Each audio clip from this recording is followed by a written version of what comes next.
कल के सूत्र के संबंध में एक प्रश्न है। प्रश्न महत्वपूर्ण है,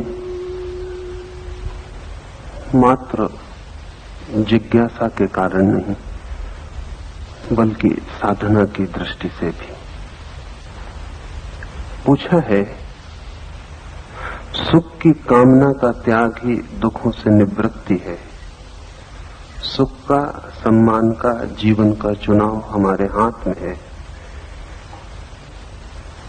दुख, अपमान तथा मृत्यु परिणाम मात्र हैं, उनसे बचना हमारे बस की बात नहीं। जीवन का चुनाव हमारे हाथ में है, यह कैसे संभव है, यह जानना चाहता हूं। मुझे इतना ही जानना है कि मेरा पुनर्जन्म न हो, यह मेरे हाथ में कैसे है। इस संबंध में दो तीन बातें ख्याल में ले लेनी चाहिए। पहली तो बात यह, सुख की कामना का त्याग ऐसा मैंने नहीं कहा। कल के सूत्र को समझाते समय आपकी बहुतों की समझ में ऐसा ही आया होगा कि मैंने कहा है सुख की कामना का त्याग। ऐसा मैंने नहीं कहा, ऐसा लाओत्से का प्रयोजन भी नहीं, ऐसा बुद्ध और महावीर का भी अर्थ नहीं, ऐसा क्राइस्ट का भी अभिप्राय नहीं। लेकिन क्राइस्ट हो कि बुद्ध के लाओत्से, जब भी वे इस तरह की बात कहते हैं तो हमारी समझ में यही आता है। तो पहली बात तो ये समझ लें कि बुद्ध क्या कहते हैं वो अक्सर हमारी समझ में नहीं आता, और जो हमारी समझ में आता है वो अक्सर बुद्ध का कहा हुआ नहीं होता। सुख की कामना का त्याग ऐसा लाओत्से का अभिप्राय नहीं है। सुख को दुख की तरह जान लेना ऐसा लाओत्से का अभिप्राय है। इन दोनों में फर्क है, क्योंकि त्याग भी आदमी तभी करता है जब कुछ मिलने का प्रयोजन हो। त्याग भी एक सौदा है, और त्याग के गहरे में भी लोभ छिपा है। एक आदमी संसार का त्याग कर सकता है मोक्ष पाने के लिए, लेकिन उस आदमी से कहो मोक्ष है ही नहीं, मोक्ष मिलेगा नहीं, फिर संसार का त्याग असंभव है। एक आदमी सुख का त्याग कर सकता है आनंद पाने के लिए, लेकिन सुख का त्याग आनंद पाने के लिए सुख का त्याग ही नहीं है, क्योंकि आनंद में हमारी समस्त वासना पुनः शेष रह गई, सिर्फ और नए या आयाम में प्रवेश कर गई। सुख का त्याग नहीं, सुख दुख है ऐसा जान लेना। और जब कोई ऐसा जान लेता है कि सुख दुख है तो त्याग करना नहीं पड़ता, त्याग हो जाता है। त्याग करना और त्याग हो जाना बुनियादी रूप से भिन्न बातें हैं। जो करता है वो तो लोभ के कारण ही करता है, किसी और सुख की कामना में ही करता है, इसलिए कर ही नहीं पाता। लेकिन हो जाए तब फिर बिना कामना के हो जाता है। मेरे हाथ में पत्थर, कंकड़ पत्थर रखे हुए हूं मैं। अगर कोई मुझसे कहे कि इनका त्याग करो तो मैं जरूर पूछूंगा किस लिए, क्योंकि त्याग का कोई अर्थ ही नहीं है अगर किस लिए का उत्तर न दिया जा सके। इसलिए तथाकथित धार्मिक साधु, सन्यासी, संत लोगों को समझाते रहते हैं छोड़ो, और तत्काल बताते रहते हैं किस लिए। लाओत्से ये नहीं कह रहा है, मेरा भी अभिप्राय यह नहीं। हाथ में कंकड़ पत्थर हैं, लाओत्से कहता है जानो कि ये कंकड़ पत्थर हैं, पहचानो कि ये पत्थर हैं। लाओत्से नहीं कहता कि त्यागो, क्योंकि त्याग की बात उठाते ही प्रश्न उठेगा क्यों। लेकिन हाथ में कंकड़ पत्थर हैं, उन्हें मैं हीरे जवाहरात समझ रहा हूं। हीरे जवाहरात समझ रहा हूं इसलिए पकड़े हुए हूं। अगर कंकड़ पत्थर दिख जाएं तो उन्हें मुझे छोड़ना नहीं पड़ेगा, मेरी मुट्ठी खुल जाएगी। उन्हें छोड़ने के लिए मुझे रंच मात्र भी चेष्टा नहीं करनी पड़ेगी, उनके छोड़ने की नई वासना भी नहीं बनानी पड़ेगी कि इन्हें छोड़ूं, त्याग करूं। नहीं, कोई प्रश्न नहीं होगा। अब प्रयास एफर्टलेसली, निष्प्रयत्न पत्थर पत्थर दिखाई पड़ जाए तो मुट्ठी खुल जाएगी, पत्थर नीचे गिर जाएगा। और अगर पत्थर इस भांति नीचे गिरा हो तो क्या मैं पीछे किसी से कह सकूंगा कि मैंने पत्थरों का त्याग कर दिया? अगर पत्थर ही थे तो त्याग का कोई सवाल ना रहा। और अगर मैं पीछे कहता हूं कि मैंने त्याग कर दिया तो मुझे वे पत्थर अभी भी स्वर्ण ही थे, हीरे जवाहरात ही थे। भोगी और त्यागी की दृष्टि में बहुत फर्क होता नहीं। भोगी और त्यागी एक दूसरे की तरफ पीठ करके खड़े रहते हैं, उनकी दृष्टि में कोई फर्क नहीं होता।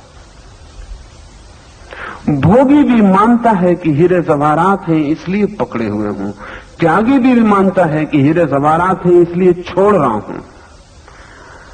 अगर हीरे जवाहरात नहीं है तो छोड़ने का कोई मूल्य नहीं रह गया। लेकिन त्यागी भी कहता फिरता है कि मैंने कितना त्याग किया। त्यागी भी हिसाब रखता है उतना ही जितना भोगी रखते। भोगी हिसाब रखता है कितने लाख मेरे पास हैं, त्यागी हिसाब रखता है कितने लाख मैंने छोड़े। लेकिन वे लाख अभी लाख हैं, इसमें कोई भेद नहीं।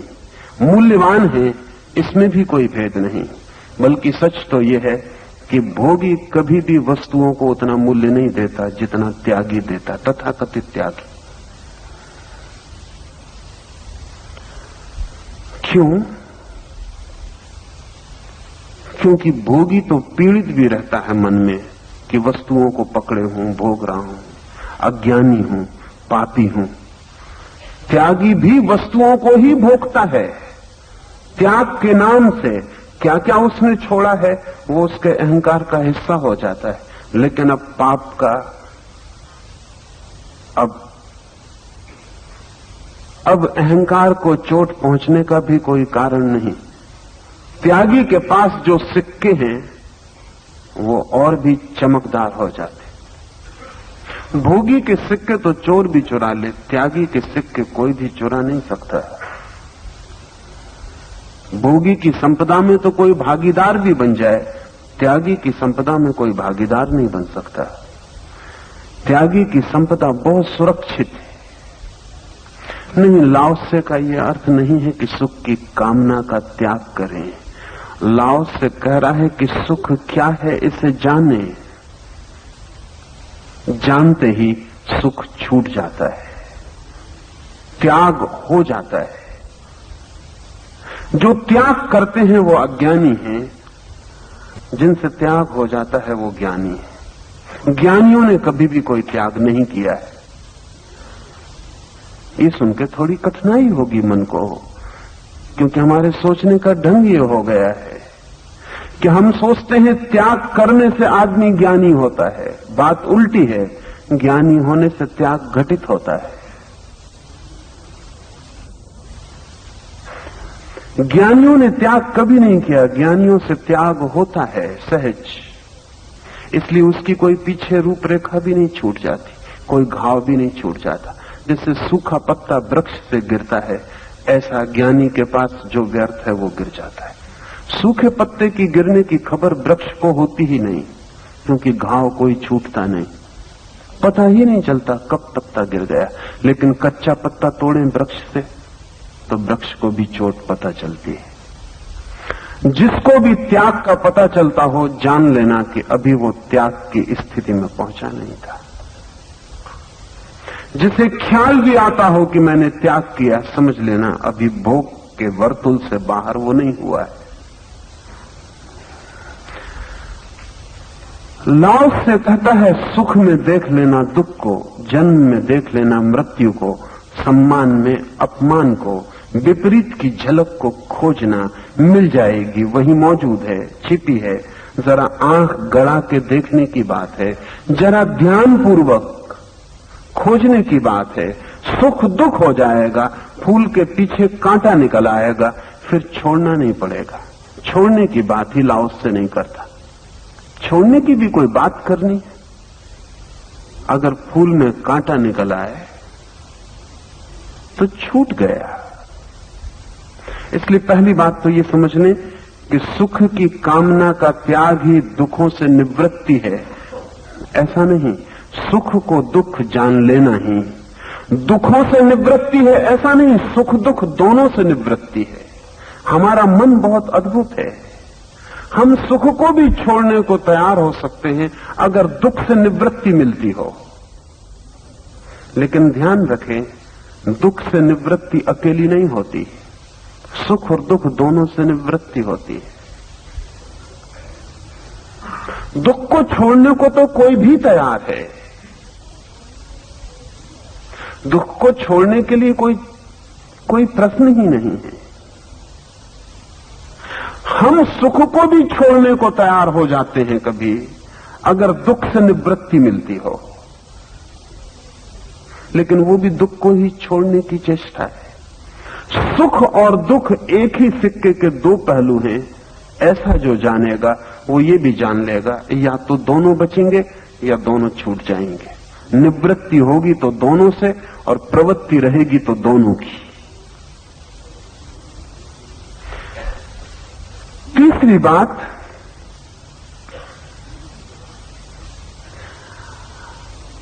मुझे तो इतना ही जानना है कि मेरा पुनर्जन्म न हो। लेकिन क्यों? पुनर्जन्म क्यों न हो? क्योंकि जीवन में दुख है, जीवन में पीड़ा और संताप है, इसलिए पुनर्जन्म न हो। सुख की दौड़ जारी ही बनी रहती है, और पुनर्जन्म न हो ये भविष्य की आकांक्षा हो गई। और वासना सदा ही भविष्य में होती है। किसी भी तरह की वासना हो सदा भविष्य में होती है। कल मुझे कुछ हो, वासना सदा कल के बाबत होती है। कभी आपने सोचा कि वासना वर्तमान में हो नहीं सकती?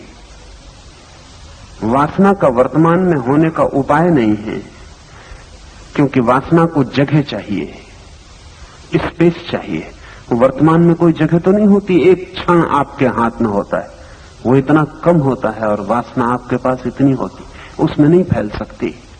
इसलिए वासना भविष्य खोजती है, कल, परसों, आने वाले वर्ष। लेकिन ये तो हद हो गई वासना की। आने वाला जन्म तो बहुत भविष्य का विस्तार है ना। आने वाला जन्म न हो, ये भी वासना है, और जब तक वासना है तब तक जन्म होता ही रहेगा। यही दुविधा है धर्म की। धर्म की गहरी से गहरी दुविधा यही है कि हम जब भी धर्म को समझते हैं तब तत्काल अपनी वासनाओं की भाषा में रूपांतरित कर लेते हैं। धर्म ऐसा नहीं कहता कि पुनर्जन्म ना हो इसकी कोशिश करो। धर्म ऐसा कहता है कि जीवन क्या है इसे समझ लो तो पुनर्जन्म नहीं होगा। वो सिर्फ कॉन्सिक्वेंस है, परिणाम है, फल नहीं, परिणाम। फल की तो कामना करनी होती है, परिणाम की कामना नहीं करनी होती। कुछ और करना होता है, परिणाम घटित हो जाता है। बुद्ध का पुनर्जन्म नहीं होता है, इसलिए नहीं कि बुद्ध जीवन भर ये चेष्टा करते रहे कि मेरा पुनर्जन्म ना हो। अगर ये चेष्टा होती तो बुद्ध का पुनर्जन्म होता ही, क्योंकि जिसका मन भविष्य में दौड़ रहा है उसका मन वासना में दौड़ रहा है। अगर ठीक से समझें तो भविष्य का कोई अस्तित्व जगत में नहीं है सिवाय मनुष्य की वासना के। भविष्य समय का हिस्सा नहीं है, मनुष्य की वासना का हिस्सा है। इसलिए जब भी कोई व्यक्ति वासना शून्य हो जाता है उसके लिए भविष्य मिट जाता है। भविष्य नहीं, समय ही मिट जाता है। जीसस से कोई पूछता है तुम्हारे स्वर्ग में सबसे खास बात क्या होगी, तो जीसस कहते हैं there shall be time no longer. वहां समय नहीं होगा। जिसने पूछा था वो पूछ रहा था कल्प वृक्ष होंगे, वो पूछ रहा था अप्सराएं होंगी, वो पूछ रहा था सुखी सुख होगा, शराब के झरने चश्मे होंगे, कुछ ऐसी बात पूछ रहा था कि क्या होगी खास बात जिसके लिए ये सब छोड़ने का उपद्रव मुझे करना पड़े। उसको जीसस की बात बिल्कुल न जची होगी कि there shall be time no longer, समय नहीं होगा। न केवल नहीं जची होगी बल्कि बहुत भयभीत भी कर गई होगी, क्योंकि जहां समय नहीं होगा वहां कोई वासना नहीं हो सकती, कोई कल्प वृक्ष नहीं हो सकते। हम तो स्वर्ग भी बनाते हैं तो हमारे वासना का ही विस्तार है। हम तो जो भी करते हैं, हमारा धर्म, हमारा मोक्ष, हमारा स्वर्ग, हमारी वासना का विस्तार है। वे सब हमारे संसार के ही परिशिष्ट, उनमें बहुत भेद नहीं है। मित्र पूछते हैं मेरा पुनर्जन्म ना हो, क्यों ना हो पुनर्जन्म? यही कारण ना कि जीवन में दुख है। अगर जीवन में दुख है तो पुनर्जन्म की फिक्र छोड़ें, जीवन के पूरे दुख को समझ लें। जीवन के दुख को जो समझेगा उसके भीतर धीरे धीरे वासना क्षीण होने लगेगी, क्योंकि सब और दुख है। चाहूं भी तो क्या चाहूं, चाहने योग्य कुछ भी नहीं है। सब चाह दुख में ले जाती है, सब चाह दुख की ही चाह जिस दिन मालूम पड़ने लगे, जिस दिन कहीं से भी यात्रा करूं और दुख में पहुंच जाऊं, कुछ भी सोचूं और दुख में गिर जाऊं, कुछ भी चाहूं और दुख में पहुंच जाऊं, जिस दिन सब तरफ से सब यात्रा पथ दुख में ही ले जाने वाले दिखाई पड़ने लगे, उस दिन क्या मैं चाहूंगा कि पुनर्जन्म ना हो? फिर वो भी एक चाह होगी और सभी चाह दुख में ले जाती। क्या मैं चाहूंगा कि परमात्मा मुझे मिल जाए? वो भी एक चाह होगी और सभी चाहें दुख में ले जाती। नहीं, तब मैं चाहूंगा ही नहीं। बस इतना ही होगा कि मैं कुछ भी ना चाहूंगा। जिस क्षण कोई भी चाह नहीं, उसी समय मिट जाता है, भविष्य टूट जाता है, अतीत बिखर जाता है, ये वर्तमान का क्षण ही रह जाता है सब कुछ। उस क्षण में अस्तित्व तो है, जीवन नहीं है। इसे थोड़ा समझ लें। उस क्षण में अस्तित्व तो है, जीवन नहीं है। और जिस व्यक्ति ने जीवन में छिपे अस्तित्व को जान लिया, उसका फिर कोई पुनर्जन्म नहीं है, क्योंकि पुनर्जन्म जीवन का है। इसे हम ऐसा समझें कि जीवन है समस्त वासनाओं का जोड़। अस्तित्व के ऊपर, बीइंग के ऊपर जो वासनाओं का जोड़ है, वही जीवन है। पुनर्जन्म आपके इसी जीवन का सिलसिला है, वो कोई नई बात नहीं है। शरीर नया है, आपकी वासना पुरानी है, और वासना इतनी तीव्र है अभी भी कि उसे नए शरीर की जरूरत पड़ती है, इसलिए नया शरीर मिल जाता है। जिस क्षण कोई भी वासना न रही, उस क्षण नए शरीर की जरूरत न रही, तो पुनर्जन्म असंभव हो जाता है। लेकिन पुनर्जन्म न हो ऐसी चाह मत बनाएं, अन्यथा वो कभी भी असंभव न होगा। चाह को समझें, चाह के तथ्य को पहचानें और चाह के तथ्य में गहरे उतरें तो पाएंगे कि चाह ही दुख है। इसलिए मैंने कहा कि जीवन का चुनाव हमारे हाथ में। पुनर्जन्म हमारे हाथ में नहीं। अगर हम जीवन में चुनाव करते चले जाते हैं, वासना को जगाते चले जाते हैं, तो पुनर्जन्म होगा ही, उसका कोई उपाय नहीं। अगर मैं सुख को पकड़े चला जाता हूं तो दुख आएगा ही। अगर मैं सम्मान मांगे चला जाता हूं तो अपमान निष्पत्ति बनेगी ही। दूसरी बात के संबंध में सोचना व्यर्थ है, पहली ही बात मेरे हाथ में है। उसका अर्थ हुआ कि अगर मैंने चाह की तो मैं दुख पाऊंगा ही, अगर मैंने चाह ही ना की। लेकिन ख्याल रखना, बारीक बात है थोड़ी सी, वहीं भूल हो जाती है। तो हम सोचते हैं चलो अब हम ऐसा करें कि चाह ना करें, तब हमारी यही चाह बन जाती। तो चलो अब हम चाहें उस स्थिति को जहां कोई चाह नहीं होती।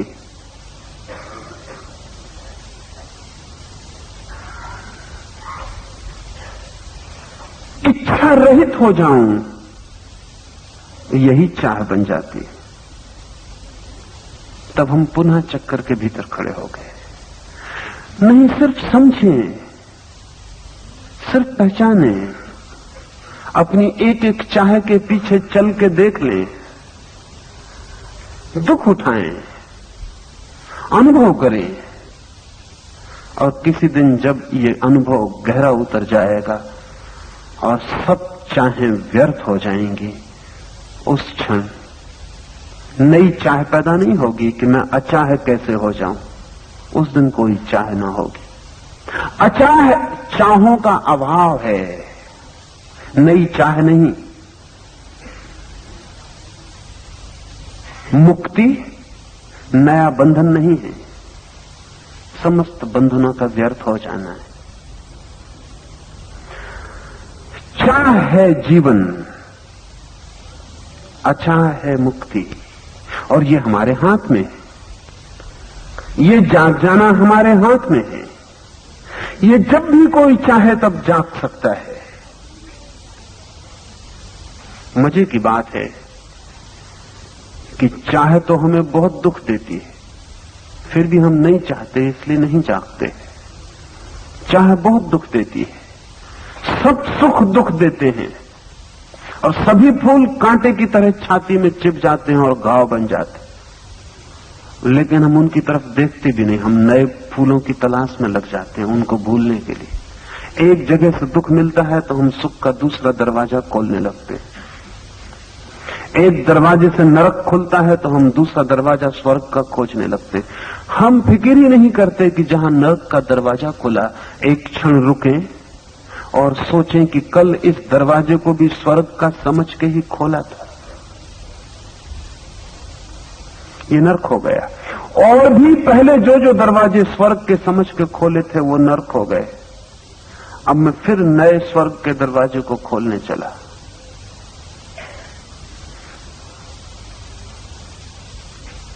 अगर ये मुझे दिखाई पड़ जाए, ये मेरे कहने से नहीं दिखाई पड़ सकता आपको, लाओ से के कहने से आपको दिखाई नहीं पड़ सकता।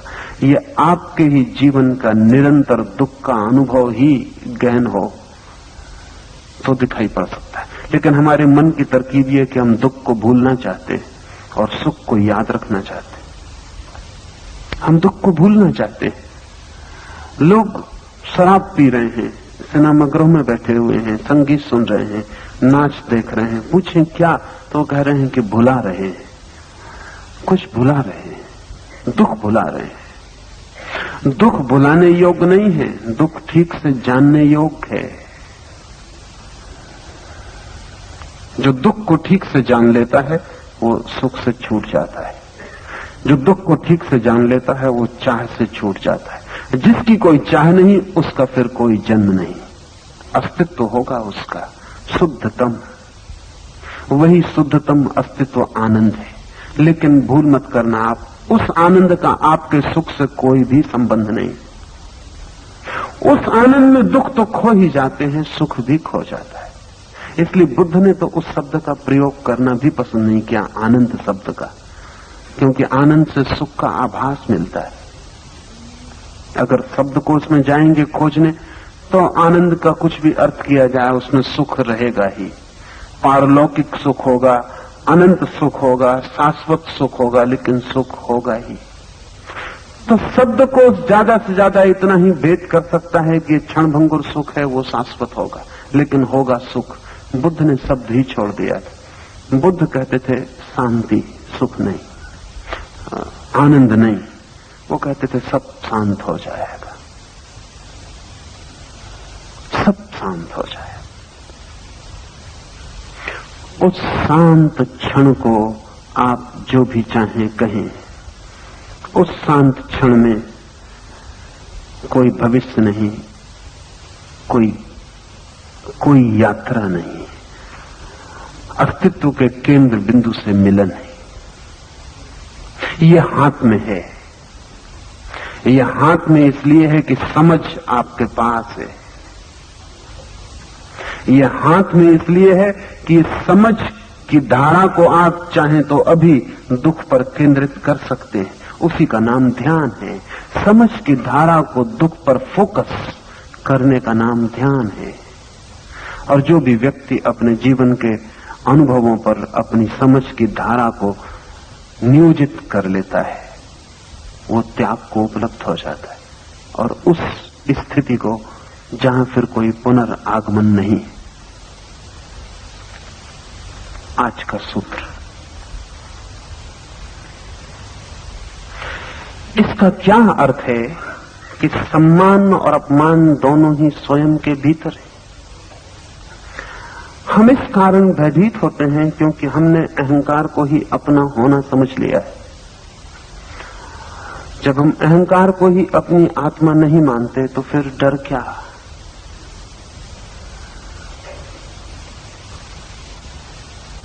यह सूत्र थोड़ा कठिन है,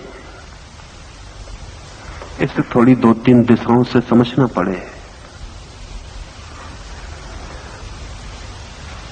लाओस से किसी व्यक्तिगत आत्मा में भरोसा नहीं रखता, वो ठीक बुद्ध जैसा है। और ये मजे की बात है, इसीलिए बुद्ध के पैर हिंदुस्तान में न जम सके लेकिन लाओस से के चीन में जम गए। बुद्ध के पैर हिंदुस्तान में न जमे। बुद्ध ने गहरी से गहरी बात कही जो किसी मनुष्य ने कभी कही हो, लेकिन बात इतनी गहरी हो गई कि हम किनारे पर खड़े लोगों को बिल्कुल भी समझ में न आई।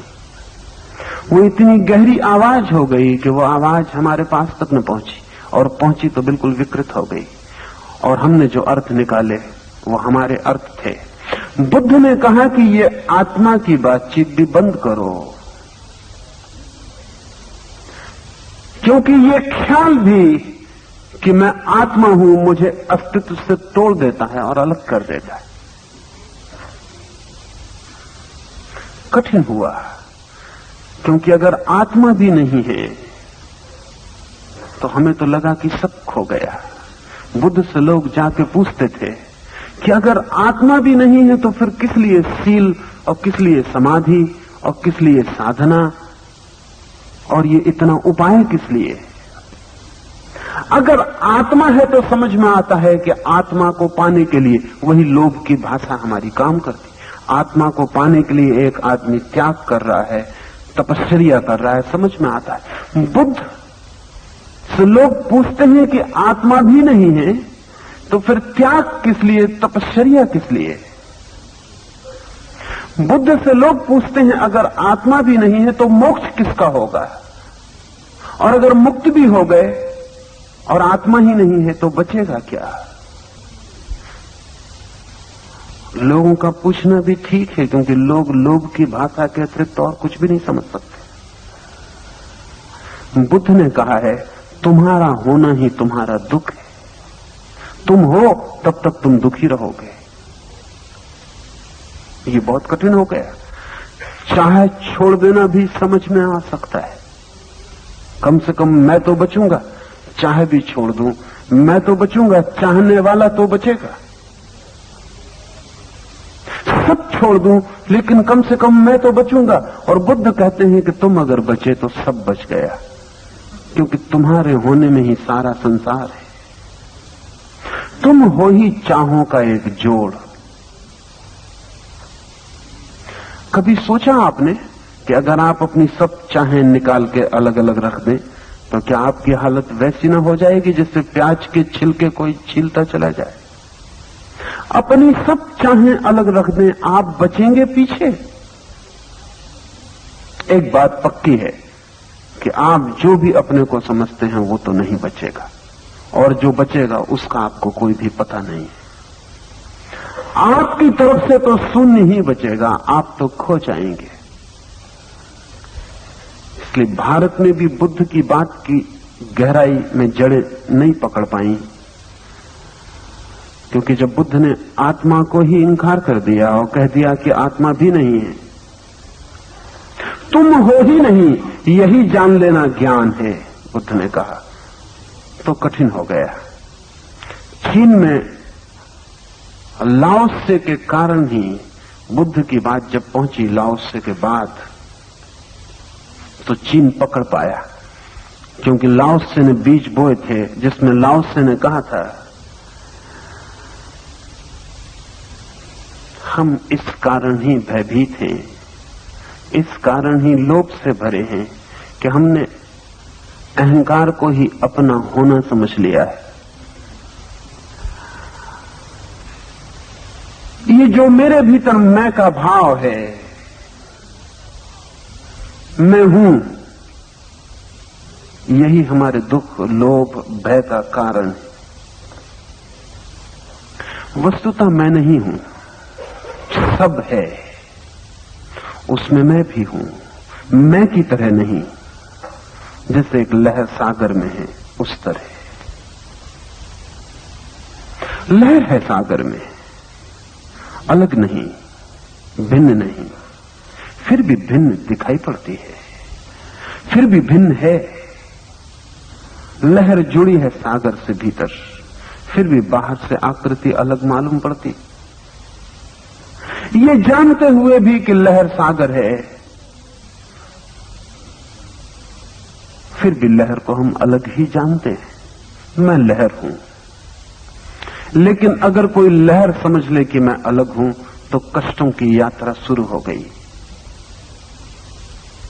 अगर लहर समझ ले कि मैं अलग हूं, तो फिर लहर का जन्म महत्वपूर्ण हो गया, फिर लहर की मृत्यु महत्वपूर्ण हो गई।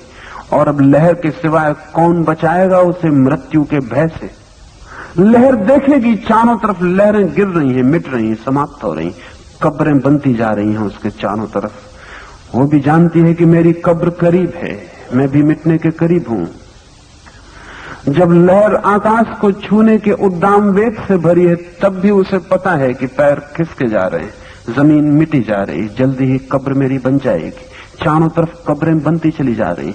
अभी जो लहर आकाश छूती मालूम पड़ती थी, वो खो गई और मिट गई। मैं भी मिटूंगी। ये लहर को मिटने का जो डर है, ये मौत का जो भय है, ये किस कारण है? ये इस कारण नहीं है कि लहर मिटेगी, ये इस कारण है कि लहर ने अपने को सागर से अलग जाना। अगर लहर अपने को सागर से एक जाने, तो फिर कैसा मिटना? फिर तो जब लहर नहीं थी तब भी थी, और जब नहीं रहेगी तब भी होगी। फिर तो ये बीच का जो खेल है, ये खेल ही हो गया, इसे गंभीरता से लेने की कोई जरूरत न रही। लहर सागर है अगर ऐसा जाने, तो फिर कोई भय नहीं। भय तो एक ही बात का है कि मैं अलग हूं, तो फिर मुझे बचाना पड़ेगा, इंतजाम करना पड़ेगा, लड़ना पड़ेगा मृत्यु से। और लड़ लड़कर भी तो आदमी मिट ही जाएगा, बचने का तो कोई उपाय नहीं। तो लाओत्से कहता है, इसका क्या अर्थ है कि सम्मान और अपमान दोनों ही स्वयं के भीतर। हम इस कारण भयभीत होते हैं क्योंकि हमने अहंकार को ही अपना होना समझ लिया। अच्छा हो कि हम इसको कहें, अंग्रेजी का वाक्य ज्यादा बेहतर है। We have fears because we have a self. हम भयभीत होते हैं क्योंकि हमें लगता है कि हम आत्मा हैं। When we do not regard that self as the self, और जब हम आत्मा को आत्मा नहीं मानते, जब मैं को मैं नहीं मानता, what have we to fear? और तब भय कहां? फिर भयभीत होने की क्या जगह रही? मैं हूं, यही हमारे भय का आधार है। क्यों? क्योंकि अगर मैं हूं तो मुझे मेरे मिटने का डर समा ही जाएगा। अगर मैं हूं तो नहीं हो सकता हूं, ये बात मौजूद हो गई। इसे थोड़ा समझें। अगर मैं हूं तो मैं नहीं भी हो सकता हूं। फिर भय पकड़ेगा। बुद्ध कहते हैं कि तुम नहीं ही हो, ऐसा जान लो, फिर इस जगत में कोई भय नहीं। क्योंकि मिटने का ही भय एकमात्र भय है, और सारे भय उससे ही पैदा होते हैं, उसकी ही उत्पत्तियां हैं, उसके ही शाखा पल्लव है। बुद्ध कहते हैं कि तुम हो ही नहीं, इसे जान लो। फिर कैसा भय? लाओस से भी यही कहता है, आत्मा है, अस्मिता है, अहम है, मैं हूं, तो भय है। और अगर तुम नहीं ही हो तो फिर कैसा भय? यहां फिर एक बात ख्याल में ले लें कि ये क्या हम मान लें कि मैं नहीं हूं? मानने से कुछ भी ना होगा। कौन मानेगा? जो मानेगा वो तो पीछे बचा रहेगा। अगर मैं मान भी लूं कि मैं नहीं हूं तो भी मैं हूं। कौन मानता है? ये भी मेरी मान्यता है। इसलिए बुद्ध ने कहा मानने की बात नहीं है, इसे खोजो कि सच में तुम हो। इसे खोजो। कहां हो तुम? शरीर में हो तो शरीर में खोजो, विचार में हो तो विचार में खोजो, भाव में हो तो भाव में खोजो। खोजो भीतर अथक, कहां हो तुम?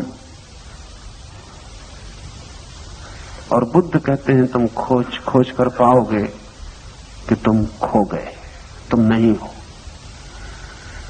ये न होना मान्यता और विश्वास और सिद्धांत नहीं है। यही भूल हुई। भारत के पंडित को बुद्ध को समझने में भूल हुई, क्योंकि भारत के पंडित ने कहा यह सिद्धांत है बुद्ध का कि आत्मा नहीं है। तो भारत के पंडित ने कहा कि हम सिद्ध कर सकते हैं कि आत्मा है। बुद्ध के लिए यह सिद्धांत नहीं था, ये गहन अनुभूति थी। अगर यह सिद्धांत है तो यह गलत है। नागार्जुन ने, बुद्ध के एक शिष्य ने, मूल माध्यमिक कारिका नाम का अपना शास्त्र लिखा। अनूठा है, संभवतः पृथ्वी पर वैसी दूसरी कोई किताब नहीं। नागार्जुन जैसा आदमी भी खोजना पृथ्वी पर दोबारा मुश्किल है। नागार्जुन ने उसमें सिद्ध किया है कि कुछ भी नहीं है, न मैं हूं, न तुम हो, न संसार है, कुछ भी नहीं है।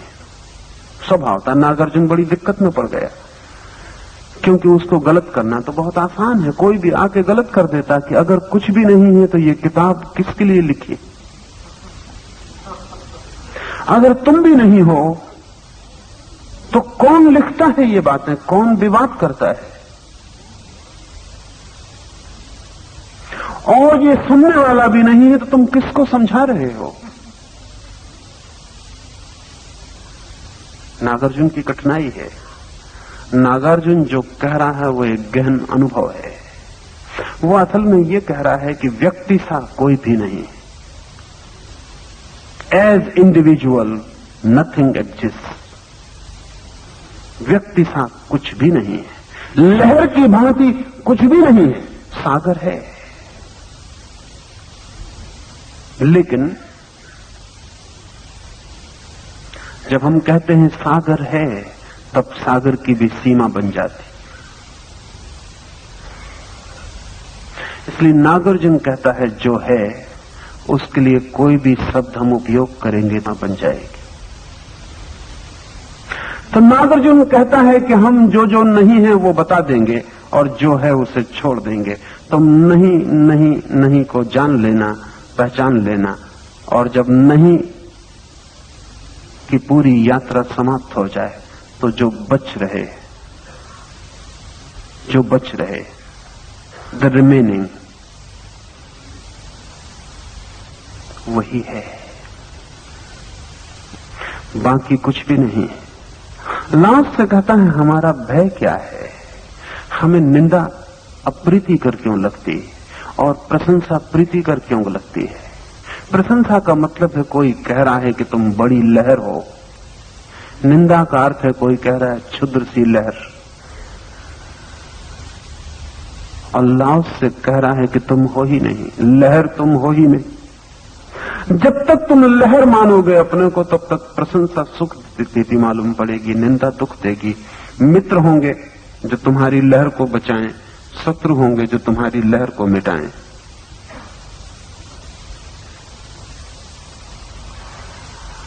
बुद्ध को भूल से अंतिम जीवन के क्षणों में किसी ने जहर दे दिया, भूल से। किसी गरीब आदमी ने निमंत्रण किया था और बिहार में कुकुर मुत्ते को लोग बरसात में इकट्ठा कर लेते हैं। लकड़ी पर, गीली लकड़ी पर जो फूल उगाते हैं उनको इकट्ठा कर लेते हैं, सुखा लेते हैं। कभी कभी वो विषाक्त हो जाते हैं। गरीब आदमी ने निमंत्रण दिया था, विषाक्त फूल थे, बुद्ध ने खा लिए। जहर था, कड़वा। लौट कर आए तो खून में जहर फैल गया। फूड पॉइजन से बुद्ध की मृत्यु हुई। मित्रों ने कहा कि आप कह तो देते कि कड़वा है। बुद्ध ने कहा कड़वा तो था, लेकिन कहता कौन? लोगों ने कहा ये बातें मत करिए, ये जीवन और मृत्यु का सवाल है। बुद्ध ने कहा अगर मैं होता तो मर भी सकता था, मैं हूं ही नहीं।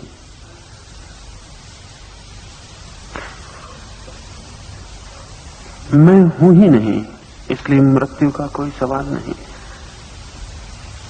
अगर है तो मरेंगे, मगर क्या इसे हम मान लें? यही सारी कठिनाई है। मान भी सकता है कोई आदमी। करोड़ों करोड़ों बौद्ध बुद्ध को मानकर ही चल रहे हैं कि नहीं है, इससे कोई फर्क नहीं पड़ता, इससे कोई बुद्धत्व उपलब्ध नहीं होता। कितने करोड़ों बौद्ध हैं जमीन पर, वे मानकर ही चल रहे हैं कि नहीं है। वे ऐसे ही मानकर चल रहे हैं कि नहीं है जैसे कोई मान के चल रहा है कि है। ये नहीं है और है दोनों मान्यताएं हैं, इनका कोई मूल्य नहीं। जानना है।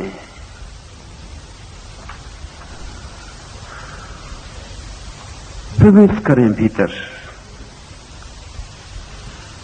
खोजें मैं हूं। जैसे जैसे खोज गहरी होगी, सतह पर तो लगता है मैं शरीर हूं। आत्मवादी लोगों को समझाते हैं कि अपने को शरीर मत मानो, समझो कि तुम आत्मा हो। एक कदम ले जाते। मनस्विधें या मन तक मानने वाले लोग हैं, वे कहते हैं आत्मा तो कुछ पता नहीं चलती, शरीर नहीं है, ये ठीक है, मैं मन हूं। यहां तक बात जाती मालूम पड़ती। बुद्ध आखिरी कदम उठाते, लाओस से भी आखिरी कदम उठाता। ये मनुष्य जाति के अत्यधिक हिम्मतवर लोग हैं। साधारणतः आदमी मानता है मैं शरीर हूं, उसको हम नास्तिक कहते हैं। जो मानता है मैं शरीर नहीं हूं, आत्मा हूं, उसको हम आस्तिक कहते हैं। बुद्ध कहते हैं जो मानता है कि मैं हूं, उसे अभी कुछ पता ही नहीं, चाहे शरीर चाहे आत्मा। जो जानता है कि मैं हूं ही नहीं, फिर भी होना तो है। जब मैं कहता हूं मैं नहीं हूं, तब भी होना तो है, पर उस होने का मैं से कोई जोड़ नहीं है। जब मैं कहता हूं लहर नहीं है, तब भी लहर तो है, लेकिन उस लहर का लहर होने का कोई आग्रह नहीं है, वो सागर है। अगर एक लहर खोज में निकले, अपने भीतर जाए और पता लगाए कि मैं हूं, तो जल्दी ही पाएगी कि लहर तो खो गई, सागर मिल गया। जब भी कोई अपने भीतर प्रवेश करता है तो बहुत जल्दी पाता है कि व्यक्ति तो खो गया और परमात्मा मिल गया। लाओस से उसे परमात्मा का नाम भी नहीं देता, क्योंकि वो नाम भी आदमी की भाषा में बहुत झूठा हो गया है। और हमने इतने इतने ओंठों से परमात्मा का नाम लिया है और इतनी इतनी नासमझियों से उस नाम को जोड़ा है, और उस नाम के लिए हमने इतने उपद्रव किए हैं कि लाओस से चुप ही रह जाता है, परमात्मा का नाम नहीं लेता।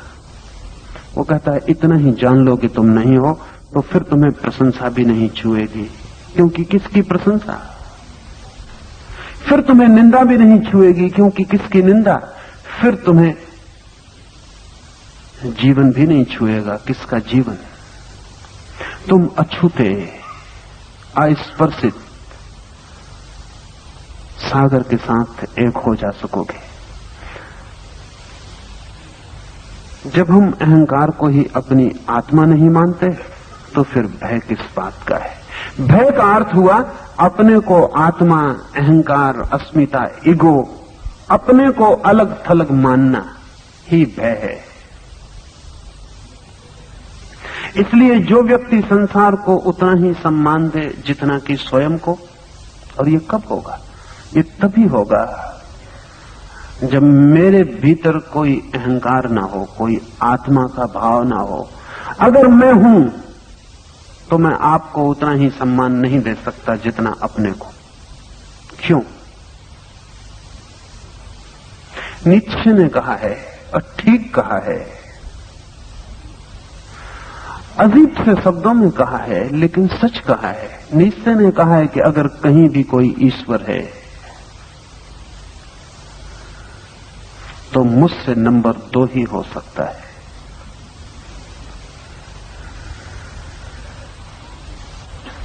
क्योंकि मैं अपने से ऊपर किसी को कैसे रख सकता हूं? ये बहुत मजेदार बात है। आप चाहें भी तो भी नहीं रख सकते।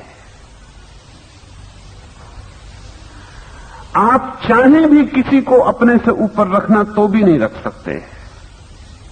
उपाय नहीं, भीतरी असुविधा है। और अगर आप रख भी लें किसी को अपने से ऊपर तो भी वो आपके द्वारा ही ऊपर रखा गया है, और जिसके द्वारा ऊपर रखा गया है वो सदा ऊपर रह जाता है। अगर मैं किसी के चरणों में जाके सिर भी रख दूं और कहूं कि मैं समर्पण करता हूं सब अपना, तो भी समर्पण मैं ही करता हूं। समर्पण का मालिक मैं हूं। समर्पण मेरा कृत्य है। और कल अगर मैं चाहूं तो अपना पूरा समर्पण वापस ले सकता हूं। कौन रोकेगा? तो जिसके चरणों में मैंने अपना सिर भी रखा है वो भी मेरा ही निर्णय है। अंततः मैं ही निर्णायक हूं। और कल सिर उठा लूं तो कोई उपाय तो नहीं है रोकने का। समर्पण में भी संकल्प तो मेरा है। तो मैं किसी को चरणों में सिर रख के भी अपने से ऊपर नहीं रख सकता। इसकी दुविधा भीतरी है, ये असंभावना है। लेकिन क्या इसका यह अर्थ हुआ कि कभी समर्पण इस जगत में घटित नहीं हुआ है? समर्पण घटित हुआ है, लेकिन वो तब घटित होता है जब मुझे पता चलता है कि मैं हूं ही नहीं। जब तक मैं हूं तब तक तो समर्पण भी मेरा संकल्प है।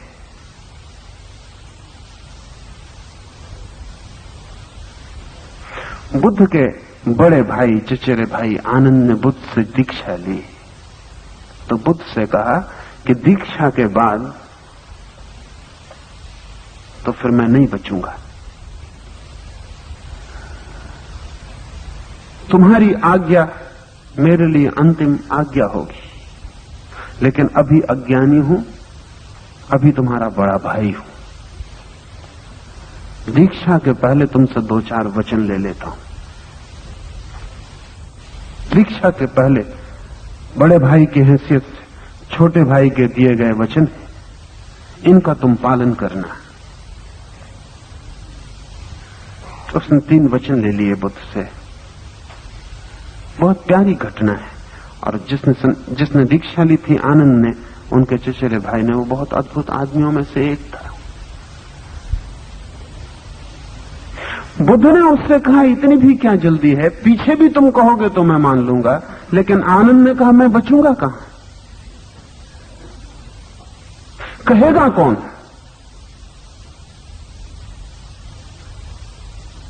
अभी ही तय कर लेना उचित है। अभी मैं हूं।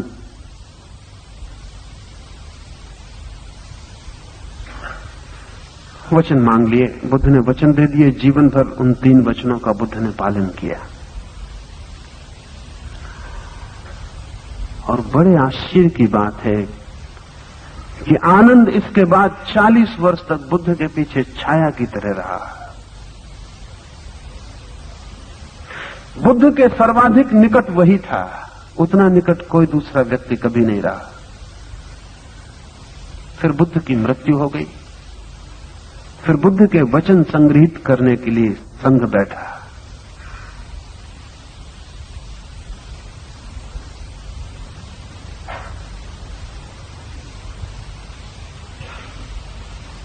तो आनंद सर्वाधिक निकट बुद्ध के रहा था। सबसे ज्यादा प्रामाणिक वक्तव्य उसका ही था कि बुद्ध ने कब किससे क्या कहा। रात बुद्ध के कमरे में ही वो सोता था, 24 घंटे उनके साथ रहता था। ऐसी कोई भी घटना नहीं घटी थी 40 वर्षों में जो आनंद के सामने ना घटी हो। सबसे ज्यादा प्रामाणिक आदमी वही था।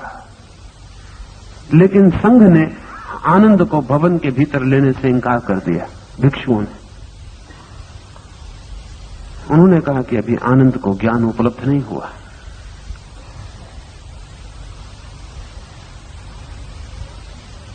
आनंद गिड़गिड़ाता है दरवाजे पर, लेकिन भिक्षुओं ने द्वार बंद कर दिए और अन्य भिक्षुओं ने कहा कि आनंद को ज्ञान उपलब्ध नहीं हुआ।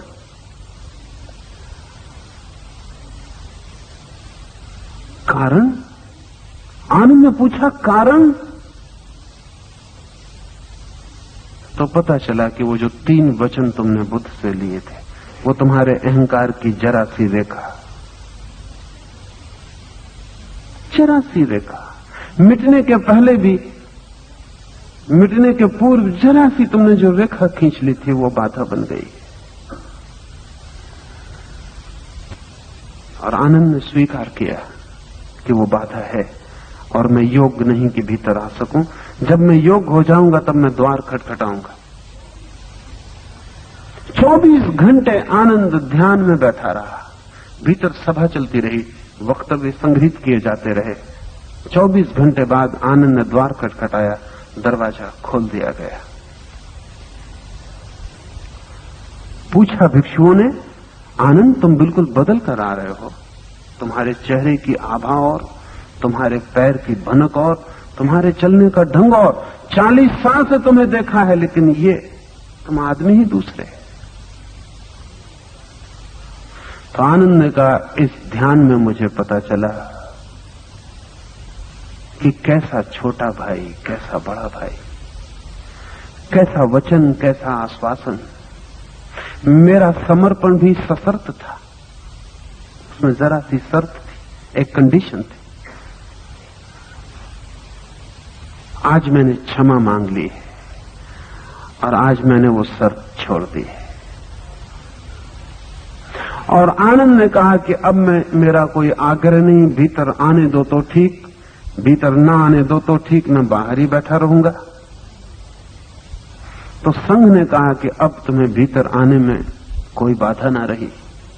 वो तुम्हारा पहले आग्रह कि मुझे भीतर लो, क्योंकि मैं ही प्रामाणिक व्यक्ति हूं, 40 साल मैं ही निकट था, तो वही उसी कारण हमें दरवाजे बंद करने पड़े थे। अब तुम भीतर आ सकते हो, क्योंकि बाहर और भीतर में अब कोई फर्क नहीं। समर्पण भी अगर शर्त से हो, समर्पण में भी अगर कृत्य हो, तो मालिक तो मैं ही बना रहता हूं। ये जो मेरा होना है, इसके द्वारा समर्पण नहीं होता। ये नहीं हो तो जो होता है उसी का नाम समर्पण है। लाओस से कहता है कि ये मेरा होना ही मेरे सारे दुख की जड़ है। लेकिन कैसे इसे मिटाएं? कैसे? बहुत लोग इसे मिटाने की कोशिश करते हैं, मिटा तो नहीं पाते, ये और मजबूत हो जाता है। जो है ही नहीं चीज, उसे मिटाया नहीं जा सकता। एक बात पक्की समझ लें, अगर हो तो मिटाया भी जा सके, जो नहीं है उसे मिटाया नहीं जा सकता। जो मिटाने चलेगा वो भूल में पड़ेगा। उसे जाना जा सकता है, खोजा जा सकता है, कहां है। महर्षि रमन के ध्यान की पद्धति थी जिसमें वो साधकों को कहते थे, पूछो मैं कौन हूं, हु एम आई। अगर हम लाओत्से की ध्यान की पद्धति बनाना चाहें तो उसमें हमें कहना पड़ेगा, मैं कहां हूं, वेयर एम आई। हु बेमानी है, कौन का कोई मतलब नहीं है। अगर लाओत्से की ध्यान की पद्धति बनानी पड़े तो पूछा जाएगा भीतर, वेयर एम आई, वेयर, कहां हूं मैं कौन हूं। इसमें यह तो मान ही लिया गया कि मैं हूं, अब रह गया कि कौन हूं ये जानना है। लाओत्से कहता है पहले ये तो खोजो कि तुम हो, तो खोजो कहां हो। एक एक इंच अपने भीतर प्रवेश करो और एक एक इंच पर पूछो कि कहां हूं। और मजे की बात है, वो मैं कहीं भी नहीं पाया जाता। और जब आदमी अपने भीतर सब खोज लेता है, शरीर, मन, प्राण, आत्मा, और कहीं भी नहीं पाता कि मैं हूं, तब भी पाता तो है कुछ है,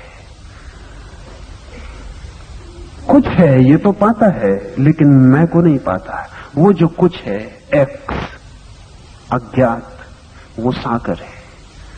और अगर हम पा लेते हैं कि मैं ये हूं, तो वो लहर है, चाहे वो कितनी ही गहरी हो। कोई कहे मैं शरीर हूं तो भी नास्तिक, कोई कहे मैं मन हूं तो भी नास्तिक, कोई कहे मैं आत्मा हूं तो भी नास्तिक। लाओत्से और बुद्ध के हिसाब से एक कदम और, मैं हूं ही नहीं, सब कट जाए, नेति नेति हो जाए, कुछ भी ना बचे, तब जो बच रहता है, बच तो रहता ही है। उस कुछ अज्ञात का नाम नहीं है, और उस अज्ञात में प्रवेश करते ही फिर भय नहीं, फिर कोई प्रलोभन भी नहीं। इसलिए जो व्यक्ति संसार को उतना ही सम्मान दे जितना स्वयं को, कब संसार को उतना ही सम्मान तभी दिया जा सकता है जितना स्वयं को, जब स्वयं का होना बिल्कुल खो गया हो। स्वयं के रहते मैं सदा ही मूल्यवान रहूंगा, कोई कितना ही मूल्यवान हो, मैं भी खुद कहूं कि तुम मुझसे बहुत मूल्यवान, मैं तुम्हारे चरणों की धूल, तो भी मैं ही मूल्यवान रहूंगा। मेरा कोई भी वक्तव्य मेरे मूल्य का खंडन नहीं कर सकता। मेरा खुद का ही वक्तव्य कि मैं जमीन की धूल हूं तुम्हारे चरणों की, मेरे तुमसे ऊपर होने के आधार को मिटा नहीं सकता। मैं ऊपर रहूंगा ही। मैं का होना अनिवार्यतया ऊपर होना है। मैं है तो सर्वोपरि है, वो कितनी ही घोषणाएं करे, उससे कोई अंतर नहीं पड़ता। मैं की घोषणा अनिवार्य रूपेण सर्वोपरि घोषणा है। तो किस दिन ये घटना घट सकती है जबकि मैं संसार को उतना ही सम्मान दूं जितना स्वयं को? उसी दिन जिस दिन मेरा मैं न हो, उस दिन संसार और मेरे बीच फासला न रहा। उस दिन ऐसा कहें कि मैं ही फैलकर सबके भीतर प्रकट होने लगा, या सब मेरे भीतर बढ़ के प्रकट होने लगे। उस दिन मेरे और तू के बीच कोई दीवार न रही। उस दिन सबका होना ही मेरा होना है। उस दिन सम्मान हो सकता है सबका समान। उस दिन सम्मान हो सकता है उतना ही जितना मैं अपने को। जीसस ने कहा है, पड़ोसी को उतना ही प्रेम जितना तुम स्वयं को करते हो। लेकिन जब तक स्वयं है तब तक पड़ोसी को उतना ही प्रेम नहीं हो सकता। स्वयं मिटे तो ही पड़ोसी को उतना ही प्रेम हो सकता है जितना मैं स्वयं को करता हूं। तो ऐसे व्यक्ति के हाथ में संसार का शासन सौंपा जा सकता है। बड़ी मुश्किल। लाओत्से की व्यवस्था बड़ी कठिन। लाओत्से कहता है ऐसे व्यक्ति के हाथ में संसार का शासन सौंपा जा सकता है। ऐसे व्यक्ति के हाथ में शक्ति खतरनाक नहीं होगी, लेकिन ऐसा व्यक्ति शक्ति चाहता नहीं। और जैसे व्यक्ति शक्ति चाहते हैं उनके हाथ में अनिवार्य रूप से खतरनाक होती।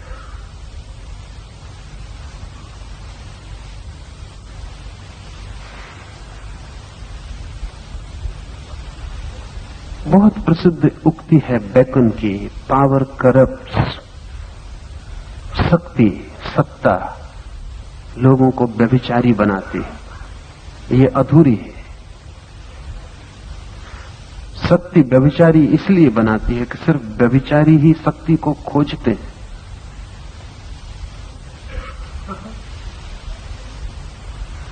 शक्ति करप्ट नहीं करती, लेकिन करप्टेड शक्ति को खोजते। हां, अगर आपके भीतर व्यभिचार है तो शक्ति के बिना प्रकट नहीं हो सकता। इसलिए जब शक्ति मिल जाती है तो व्यभिचार प्रकट होता है। इसलिए हम लोग अक्सर चमत्कृत होते दिखाई पड़ते हैं। बड़ी आश्चर्य की बात, जो आदमी इतना बड़ा सेवक था वो सत्ता में पहुंचकर ऐसा विकृत हो गया। सत्ता सभी को खराब कर देती, ऐसा नहीं।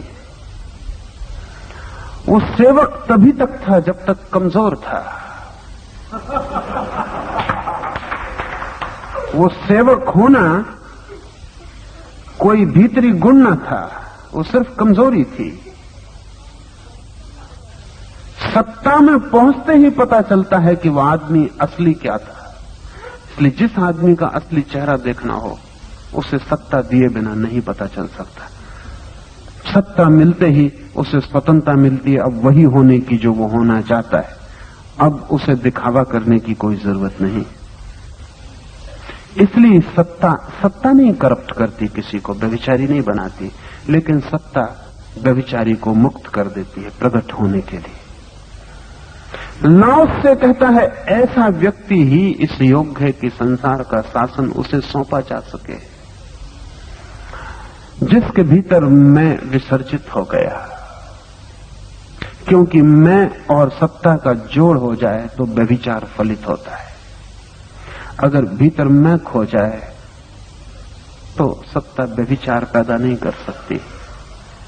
क्योंकि जो व्यभिचारी हो सकता है वो मैं है, वो अहंकार है।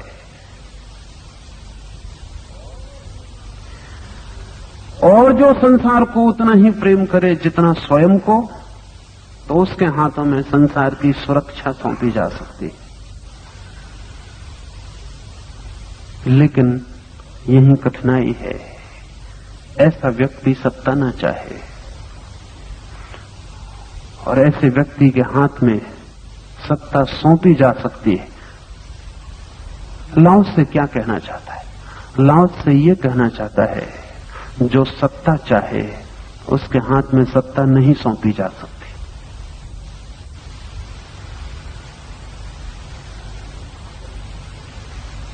जो आदर चाहे उसके हाथ में आदर देना खतरनाक है। जो प्रतिष्ठा चाहे उसे प्रतिष्ठा देना उसकी बीमारी को पानी खींचना।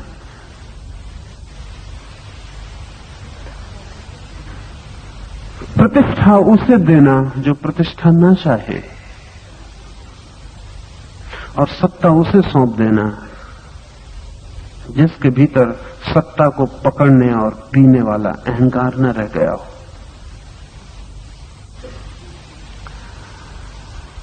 तो ही इस सूत्र के संदर्भ में 2-3 बातें ख्याल में ले लेनी जरूरी हैं। विगत 2500 वर्षों में लाओस के बाद सारी दुनिया में सैकड़ों तरह की क्रांतियां हुई और सभी क्रांतियां असफल हो जाती। हर क्रांति दावा करती है कि सत्ता अब ठीक हाथों में जाएगी, लेकिन सत्ता जिन हाथों में भी जाती है वे गलत हाथ सिद्ध होते हैं।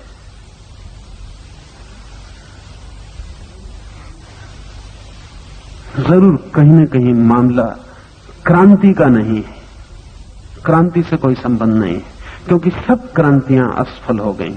अब तक कोई क्रांति सफल नहीं हो सकी और होगी भी नहीं, क्योंकि लाओस का सूत्र कोई भी क्रांति पूरा नहीं कर पाती। सत्ता चाहने वाले के हाथ में ही सत्ता आती है। इसलिए कुछ लोग तो इतने पीड़ित और परेशान हो गए, जैसे कृपात्किन या बाकुनिन, वे कहते हैं अब सत्ता चाहिए ही नहीं, किसी के भी हाथ में नहीं, अराजकता चाहिए, अनार्की चाहिए, क्योंकि बहुत देख ली सत्ताएं, सभी सत्ताएं महंगी पड़ जाती हैं और सभी सत्ताओं को उलटने के लिए पुनः पुनः क्रांति करनी पड़ती है। क्रांति से जिन सत्ताओं को निर्मित करते हैं उनको भी मिटाने के लिए कल क्रांति करनी पड़ती है। जिन्हें आज बड़ी मेहनत से सिंहासन पर चढ़ाते हैं, कल उतनी ही मेहनत से उन्हें सिंहासन से उतारना पड़ता है। और ये लोग 2500 साल से, आगे का नहीं कहता क्योंकि उसके पहले का इतिहास साफ नहीं, 2500 साल से दुनिया की जनता एक ही काम कर रही है,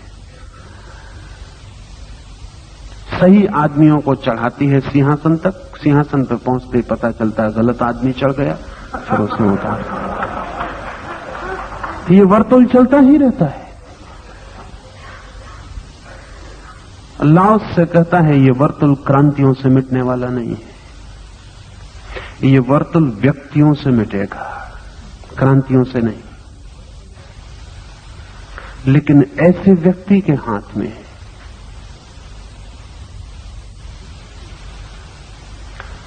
जिस दिन भी जगत की सत्ता हो सके, किसी भी दिशा की, किसी भी आयाम की, उसी दिन सत्ता खतरनाक और महंगी नहीं होती। शायद परमात्मा के हाथ में सारे जगत की सत्ता इसलिए महंगी और खतरनाक नहीं है क्योंकि वो इस भांति है जैसे हो ही नहीं। परमात्मा की मौजूदगी कहीं पता चलती? गैर मौजूद होना ही उसकी मौजूदगी है। अनुपस्थित होकर ही वो उपस्थित है। कितनी दफे लोगों ने चिल्लाकर नहीं कहा है कि अगर हो तो एक दफा प्रकट होकर बता दो। कितनी चुनौतियां नहीं लोगों ने दी हैं, लेकिन कोई चुनौती उस तक नहीं पहुंचती, क्योंकि जो चुनौती सुन सके वो अस्मिता, वो केंद्र वहां नहीं है। इसलिए परमात्मा गैर मौजूद बना रहता है, अनुपस्थित बना रहता है। इस सारा विराट उसके हाथ से संचालित होता रहता है, सिर्फ इसीलिए कि वहां कोई संचालक नहीं है, वहां कोई अहंकार नहीं है। अल्लाह से जैसे लोगों की कल्पना रही है ये कि मनुष्य जाति उसी दिन उस व्यवस्था को उपलब्ध हो सकेगी जिसकी सतत चेष्टा रही है, वो व्यवस्था उस दिन फलित हो सकती है जिस दिन हम ऐसे व्यक्ति के हाथ में सत्ता दें। लेकिन यहां तो और प्रयोजनों से भी उसने कहा है। बड़ा प्रयोजन उसने ये कहा है कि जिसके भीतर कोई अहंकार नहीं है उसे संसार के सबसे बड़े सिंहासन पर भी बिठा दें तो अंतर नहीं पड़ता है। वो धूल में पड़ा रहे तो और सिंहासन पर बैठ जाए तो भीतर अंतर नहीं पड़ता है। अगर इस बात को ख्याल में ले लें तो फिर अपने भीतर अंतर को जरा देखते रहना चाहिए कब कब पड़ता है, और उसे धीरे धीरे जागरूक होकर पहचानते जाना चाहिए।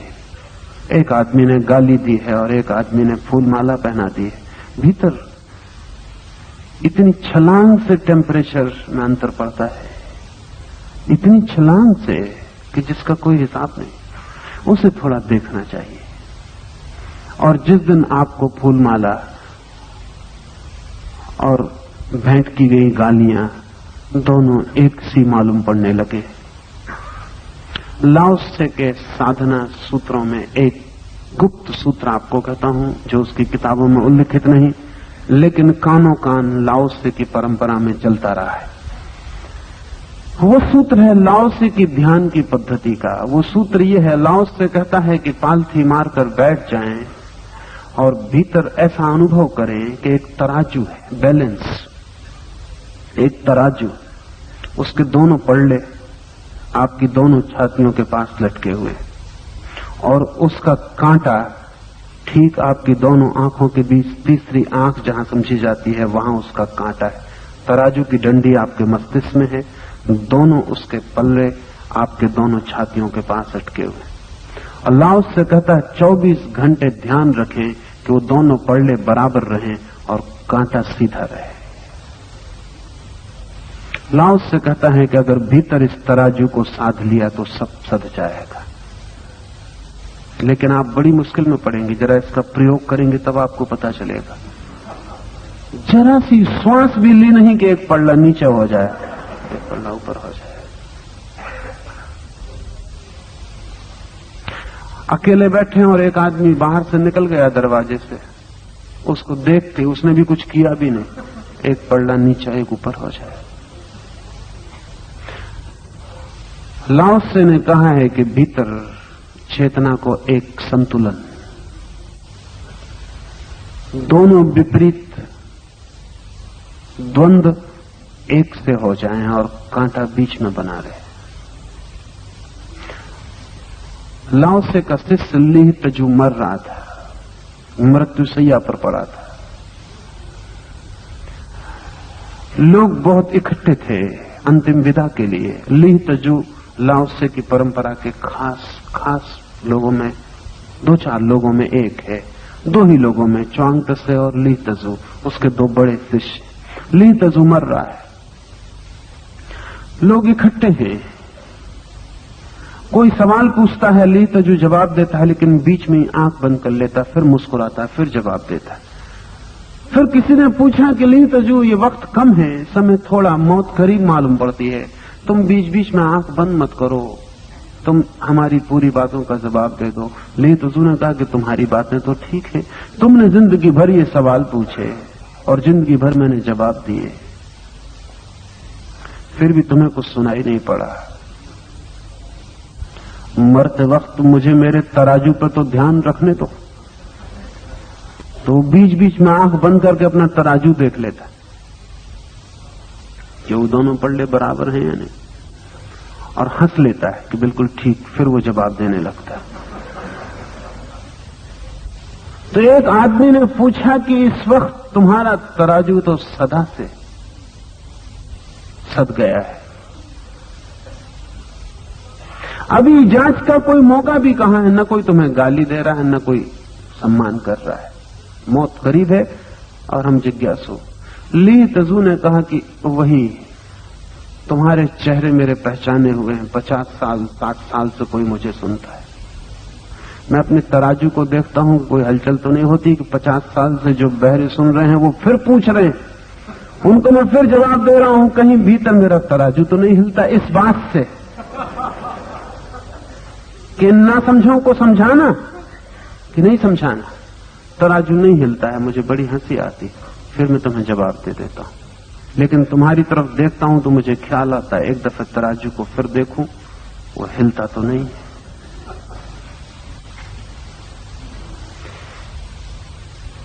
जीवन में सुख हो या दुख, सम्मान या अपमान, अंधेरा या उजेला, भीतर के तराजू को साधते चला जाए कोई, तो एक दिन उस परम संतुलन पर आ जाता है जहां जीवन तो नहीं होता, अस्तित्व होता है, जहां लहर नहीं होती, सागर होता है, जहां मैं नहीं होता, सब होता है। इतना ही आज, लेकिन 5 मिनट बैठे, कीर्तन सन्यासी करेंगे, उनके साथ सम्मिलित हो।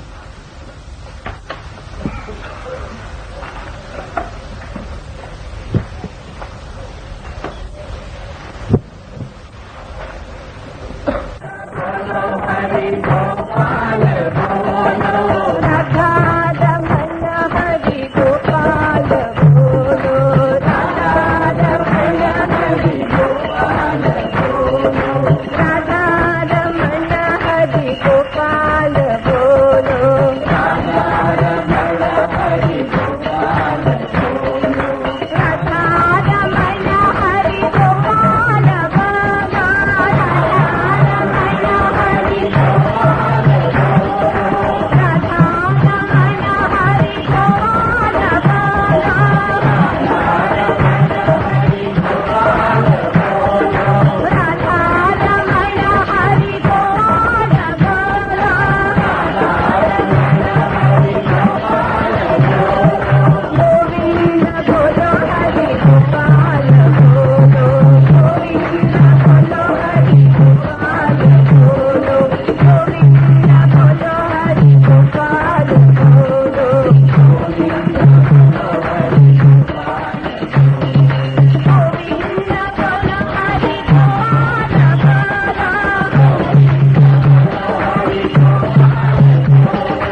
more information you can contact us knowledgeme.com. अधिक जानकारी के लिए आप हमें संपर्क कर सकते हैं knowledgeme.com पर। आभार।